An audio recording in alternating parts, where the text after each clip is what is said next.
করিমুল হক কে, ওনার গল্প কি, বা এই গল্পর বিষয়টা নিয়েই কিন্তু আমরা অনেকেই চিনি না। ওনার হিস্ট্রির ব্যাপারে অনেকেই জানি, অনেকেই জানি না। তো এই বিষয়টা নিয়ে আমাদের সুপারস্টার, অর্থাৎ এখন সুপারস্টার নয়, এখন হচ্ছে মেগাস্টার, মেগাস্টার দেবদা আমাদের কাছে 2026-এর আগস্টে এই করিমুল হকের চরিত্রেই অভিনয় করতে চলেছে এবং আমাদের 50তম মুভি উপহার দিতে চলেছে। যে বইটার নাম কি হবে, বাইক অ্যাম্বুলেন্স দাদা। তো কেন উনি এই চরিত্রটা বেছে নিলেন বা এই গল্পটা বেছে নিলেন, এই করিমুল হককে, এই বিষয়টা এবার আমরা একটু সবাই মিলে একটু জেনে নিই। তো করিমুল হককে 1995 সালে, 30 বছর আগে, করিমুল হক একটি উত্তরবঙ্গের চা বাগানে কাজ করতেন। তো কাজ করতে করতে হঠাৎই ওনার মা একদিন অসুস্থ হয়ে পড়ে, না কি হয় না হার্ট অ্যাটাক হয়। সেই সময় করিমুল বাবু প্রত্যেকটা গ্রামবাসীর কাছে, ধুলাবাড়ির যে গ্রামে যে থাকতেন সেইখানকার প্রত্যেকটা মানুষের কাছে গিয়ে উনি সাহায্য চাইতে শুরু করলেন আর বললেন যে ওনার মাকে যাতে হসপিটালে কেউ না কেউ যাতে পৌঁছে দেয়।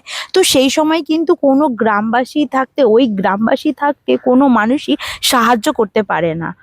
আর যারা যে কজন এসেছিল এগিয়ে, সেই মুহূর্তে যে ওই যে 45 কিলোমিটার দূরে যে হসপিটালটা যে ছিল, সেইখানে যে পৌঁছাবে কি করে সেটাও কেউ বুঝে উঠতে পারলো না। তাহলে সেই মুহূর্তেই ওনার মা ওনাদের চোখের সামনেই মারা যায়। সেই ব্যাপারটা, সেই যে একটা যে ভেতরে যে হার্টে যে লেগেছিল, খুব চোখে মানে কষ্ট পেয়েছিলেন উনি, ওটা যে চোখের সামনেই দেখলো যে ওনার মা বিনা চিকিৎসায়, বিনা সাহায্যে মারা গেল। তো উনি এই ব্যাপারটা নিয়ে চিন্তা করতে করতে খুব কষ্ট পায়। তো এইভাবেই মাসের পর মাস, বছরের পর বছর চলে যায়।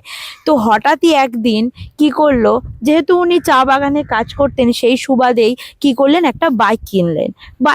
মানে ওটাই ওনার জীবনের টার্নিং পয়েন্ট হয়ে দাঁড়ায়।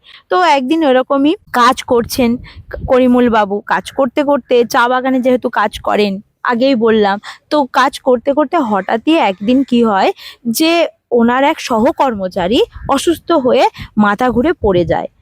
চা বাগানের রাস্তা, সরু রাস্তা, আর হঠাৎ ওই মুহূর্তে তো অ্যাম্বুলেন্স পৌঁছানোটাও সম্ভব নয়।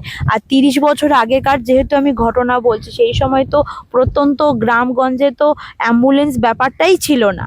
তা তখন কি করবে, তখন উনি বুদ্ধি করে যে না, ওনার তো বাইক আছে, তো ওনাকে সেই সহকর্মচারীদের সাহায্যে ওনাকে কি করলো, বাইকে বসালো, দিয়ে ওনার কোমরে গামছা বেঁধে, মানে ওই অসুস্থ রোগীর সঙ্গে কোমরে বেঁধে কি করলো, হসপিটালে পৌঁছে গেল। যেহেতু উনি বাইকটা ছিল বলে, সঠিক সময় হসপিটালে পৌঁছাতে পেরেছিল বলে ওই কর্মচারী বেঁচে যায়। তো তখন উনি একটা বসে বসে ওইখানেই ভাবলো যে এই 2 চাকার গাড়ি যখন একটা মানুষের যদি প্রাণ বাঁচাতে পারে, তাহলে এই গ্রামের অসুস্থ রোগীদের আরও প্রাণ বাঁচাতে পারে। তখনই কিন্তু উনি শুরু করলো যে 2 চাকাটাকে তাহলে অ্যাম্বুলেন্সে পরিণত করে ফেললো। তা ওই যখনই ওই গ্রামের অসুস্থ রোগী যারই অসুবিধা হতো, কি করতো, উনি ওই সহযোগিতার হাত বাড়িয়ে দিত ওই 2 চাকার অ্যাম্বুলেন্স নিয়েই। কিন্তু ওই যে বলে না, কথাই আছে না, কারোর কোনো ভালো হলে কিছু মানুষের ভালো জিনিস সহ্য হয় না, মন্তব্য করা শুরু করে। ওনার জীবনে ঠিক সেটাই ঘটলো।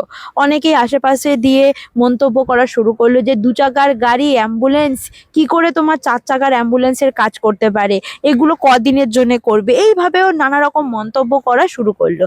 তখন করিমুল বাবু কিন্তু কোনো কথাই কানে নিল না, ওনার কাজ উনি করেই চললো। ওই 2 চাকার অ্যাম্বুলেন্স নিয়েই প্রত্যেকটা গ্রামে, 20টা গ্রামে পৌঁছে গেল, অসুস্থ রোগীদের পাশে দাঁড়াতে শুরু করলো। তখন আশেপাশের মানুষেরা যারা মন্তব্য করেছিল, তারা বিশ্বাস করতে শুরু করলো যে না, পারা যায়। তখন করিমুল বাবু আরও মানুষের কাছে গেল, গিয়ে সাহায্যের হাত বাড়ালো, দরিদ্র দুঃখীদের পাশে গিয়ে দাঁড়ালো। তো এই করতে করতে ওনার কিছু ডাক্তারের সঙ্গে পরিচয়ও বেড়ে গেল। ওই ডাক্তাররা যেভাবে ট্রিটমেন্ট করে কিছু শিখে নিল, প্রাথমিক চিকিৎসাটা শিখে নেওয়ার পরে উনি একটা প্রাথমিক চিকিৎসা যাতে করতে পারে সেই মুহূর্তে, যতক্ষণ না ডাক্তার পৌঁছাতে পারছে, যাতে ওই রোগীটাকে একটু স্বাভাবিক রাখতে পারে, সেই চিকিৎসাটা করা উনি দরিদ্র মানুষদের করা শুরু করে দিল। দিয়ে এইভাবে করতে করতে করতে করতে প্রত্যেকের কাছে উনি হয়ে উঠলো কি বাইক অ্যাম্বুলেন্স দাদা নামে পরিচিত হলো। এই খবরটি, এই যে একটা যে মানুষের, দুস্থ মানুষ, অসহায় মানুষ, গরিবের মানুষের পাশে যে দাঁড়ানো, এইভাবে যে উনি একটা দু চাকার গাড়িকে যে অ্যাম্বুলেন্সে যে পরিণত করে ফেললো, সেই খবরটি এখন, এই যে ভালো কর্মটা এখন পৌঁছে গেল কোথায়? দিল্লির দরবারে।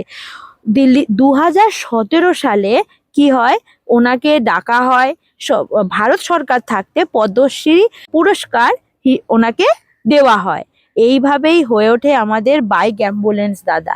এই গল্পটি, এই চরিত্রটি আমাদের দেবদা, মেগাস্টার যে দেবদা, উনি এই গল্পটার ওপরেই সিনেমাটা আনতে চলেছে। আমি যতটুকু শুনেছি বললাম, উনি আরও এইভাবেই আমাদের সামনে, চোখের সামনে এই ব্যাপারটা তুলে ধরবে।